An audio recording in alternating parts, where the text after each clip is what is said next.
Oh, let me address you, Pastor Paula White. I'm going to take you to 1 Samuel 10, verse 17, when Samuel called the people and said, this is what the Lord, the God of Israel says, I brought Israel up out of Egypt. I delivered you from the power of Egypt and all the kingdoms that oppressed you. But you have now rejected your God who saves you out of all your disasters and calamities. And you have said, no, appoint a king over us. So now present yourselves before the Lord by your tribes and clans. See, that's when the prophet Samuel then anointed Saul, because the people wanted a king. Here's what we know, Pastor Paula White. The people of America rejected God. They rejected a godly man. You have the audacity to say, how can anybody withstand what Donald Trump has gone through? How about 8 years what President Barack Obama went through, when the same person who you praise questioned his Christianity, questioned his faith, dared present the birther movement as somehow he was not a full American? That was an outright lie, but you stood with that man, the same man who said he grabbed women by the vagina, the same man who said he would force himself upon women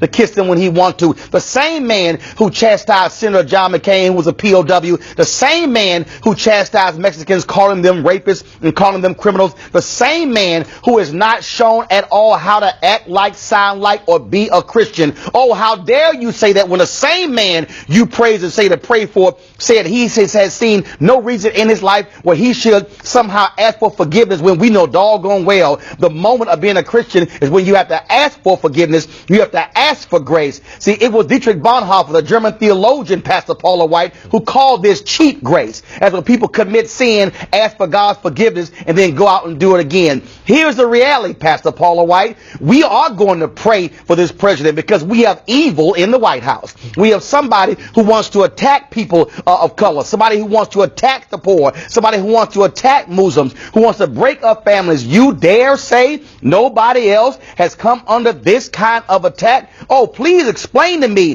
why so many conservative white evangelicals like yourself have been quiet. Tell me why y'all excuse his comments about Charlottesville, where he essentially aligned himself with neo-Nazis and white supremacists. You pastor a church in Orlando, Florida, that Zachary Timms used to pastor, but before he died, as largely an African-American church. I want you to stand in front of them and tell them why in the world they must stand in support with Donald Trump when he is trying to take away their right to vote, when he has a sham voter fraud panel. You tell me how that is Christian. You tell me what is Christian about trying to get rid of the Affordable Care Act, where people who are sick, disenfranchised, will be thrown off and not have health care. Please show me in your Bible where that's somehow a Christian principle. I dare say this, Pastor Paula White, you are supposed to be a prophet. Prophet, not profit. God calls for the prophetic to stand up, yes, to question people in power, yes, to challenge them. Because let me remind you, it was the prophet Samuel, yes, who went to Saul and told him he was doing wrong, who said that you have went against the commandments of God. Let me remind you, Pastor Paula White, it was the prophet Nathan who went to David and said, you sinned against God by laying with Bathsheba. What we need, Pastor Paula White, are not people who wave their Bible trying to get conservative Supreme Court justices. What we need are people who are going to actually follow that Bible. I suggest you call Reverend Dr. William Barber to have a conversation about what it means to actually be a prophetic voice in the 21st century. I suggest you go read Dr. King's letter from a Birmingham jail, where he was talking to folks just like you who were saying black folks are pushing too much. And I dare say you use a prophetic voice to look Donald Trump in the eye and say it's time for you to stop acting like a grown child and to act like a man, to respect the office